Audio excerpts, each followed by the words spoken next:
Saya mendapatkan telepon dari seorang Perdana Menteri, tidak usah saya sebutkan. Beliau meminta betul Presiden Jokowi, tolong dalam sehari 2 hari ini kirim yang namanya minyak goreng. Stok kami betul-betul sudah habis, dan kalau barang ini tidak datang akan terjadi krisis sosial, ekonomi yang berujung juga pada krisis politik. Dan itu sudah terjadi di negara yang namanya Sri Lanka.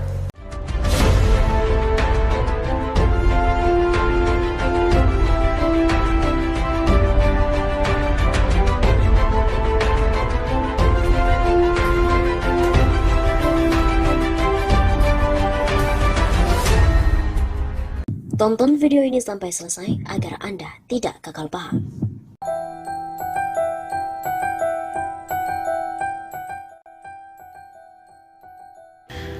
Belum ada semenit, Jokowi sudah mengingkari ucapannya sendiri. Isi kata sambutan Jokowi saat pembukaan Rapat Koordinasi Nasional Pengawasan Intern Pemerintah Rakornas PIP tahun 2022 di Istana Negara Jakarta pada Selasa 14 Juni menuai kritikan. Pasalnya Jokowi mengingkari ucapannya sendiri, dan hal itu terjadi dalam 42 detik saja, seperti potongan video yang dibagikan oleh warganet. Saya dapat telepon dari seorang Perdana Menteri, nggak usah saya sebutkan. Beliau meminta-minta betul Presiden Jokowi tolong dalam sehari 2 hari ini kirim yang namanya minyak goreng. Kata Jokowi berjanji tidak menyebutkan nama. Stok kami betul-betul sudah habis, dan kalau barang ini tidak datang akan terjadi krisis sosial, ekonomi, dan berjuang ke krisis politik. Dan itu sudah terjadi di negara yang namanya Sri Lanka. Lanjutnya, plus menyebutkan secara gamblang nama Sri Lanka. Protes keras datang dari politisi Partai Demokrat Cipta Panca Laksana. Dia omongannya 2 detik sebelumnya aja gak ingat ini begini. Gimana orang-orang bisa percaya sama dia ya? Heran. Tulis Panca di akun Twitter @panca66 disertai potongan video pidato Jokowi. Warganet juga menanggapi dengan komentar yang beragam. Iya sih nggak nyebut nama orangnya, tapi udah nyebut nama negaranya. Yang bikin lebih heran masih banyak yang memuja. Sambung akun @bungaji. Kasih prolog ingin ditutupi, tapi saking gatel ingin membocorkannya juga. Jangan heran, he is man of contradiction. Tambah akun bernama Sulaiman. Di acara yang sama, Jokowi juga meminta Badan Pengawasan Keuangan serta Pembangunan dan juga aparat pengawas internal pemerintah mengawal kedisiplinan instansi pemerintah serta BUMN dan juga BUMD dalam memenuhi target belanja produk dalam negeri. Sekali lagi, saya minta untuk terus mengawal secara konsisten, jaga kepatuhan kementerian, lembaga, Pemda, BUMN, BUMD agar memenuhi target belanja produk dalam negeri. Berikan sanksi yang tegas untuk ini. Ia pun juga menekankan pada penggunaan APBN dan juga APBD harus dioptimalkan untuk pembelian produk dalam negeri bukan barang impor. Jangan sampai kita ini memiliki APBN 2.714 triliun rupiah, punya APBD 1.197 triliun rupiah, belinya produk impor, bukan produk dalam negeri. Sedih, ini uang rakyat, uang yang dikumpulkan dari pajak baik PPN, PPH, badan PPH perorangan, PPH karyawan dari pihak-pihak ekspor dari PNBP, dikumpulkan dengan cara yang tidak mudah, kemudian belanjanya belanja produk impor. Dan lagi-lagi ucapan Jokowi selalu bertolak belakang dengan kenyataan.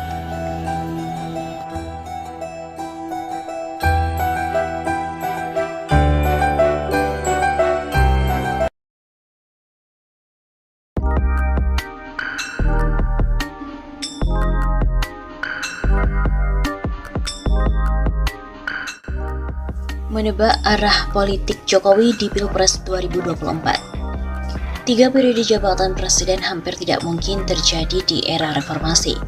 Indonesia sepertinya trauma mempunyai presiden terlalu lama. Kabarnya semua partai terutama PDIP tidak setuju presiden 3 periode.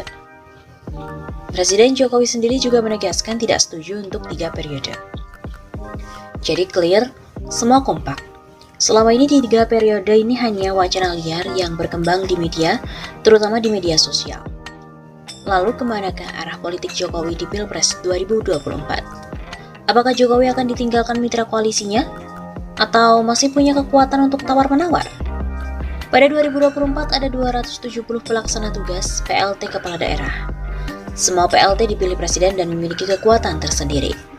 Apalagi jika menjelang 2024, Jokowi menjadi ketua umum salah satu partai. Kemungkinan Jokowi menjadi ketua PDIP, Demokrat, atau partai yang lain bukanlah hal yang mustahil. Nah, jika Jokowi memiliki partai, kekuatan tawarnya pun akan tetap besar. Di antara tokoh yang santer dan juga berpeluang maju di Pilpres 2024 adalah Prabowo Subianto, Anies Baswedan, Ganjar Pranowo, Sandiaga Uno, Ridwan Kamil, dan sejumlah nama lain. Di antara nama-nama itu, siapa yang memungkinkan untuk didukung Jokowi? Semua tetap punya peluang untuk didukung Jokowi. Prabowo misalnya, cukup kuat dan dekat dengan Jokowi saat ini. Tapi jika Prabowo diusung oleh PDIP, maka pengaruh Jokowi ke Prabowo kalah kuat dengan Megawati. Apalagi Prabowo 2 kali pernah dikalahkan oleh Jokowi di Pilpres 2020 misalnya. Apalagi Prabowo 2 kali pernah dikalahkan oleh Jokowi di Pilpres 2014 dan 2019. Hiruk pikuk Pilpres masa lalu bisa jadi resisten dan punya potensi kerentanan hubungan antara Jokowi Prabowo. Tentu ini akan jadi kalkulasi tersendiri bagi Jokowi. Selain Prabowo, orang yang cukup dekat dengan Jokowi adalah Ganjar Pranowo, Gubernur Jawa Tengah. Lagi-lagi Ganjar adalah kader PDIP. Tanpa jabatan presiden pasca 2024, Jokowi tidak akan dihitung kekuatannya oleh Megawati, yang notabene menjadi penguasa di partai berlambang kepala banteng. Artinya dominasi Megawati ke kader akan menihilkan Jokowi. Kecuali jika Ganjar membelot dan keluar dari PDIP. Sandiaga Uno dan Ridwan Kamil tidak terlalu dekat, tapi akan sangat ditentukan oleh partai pengusung dan elektabilitas. Sandi kader Gerindra sulit mendapatkan tiket maju dari Gerindra, mengingat Prabowo masih menjadi primadona di partai berlambang Garuda ini. Kecuali jika Prabowo batal maju di Pilpres 2024, Sandi akan punya peluang. Sementara Ridwan Kamil, selain tidak punya partai, elektabilitasnya juga tidak terlalu menonjol. Masih perlu kerja keras jika ingin dapat pinangan dan dukungan. Mendukung Anies, kalkulasinya bagi Jokowi lebih rasional.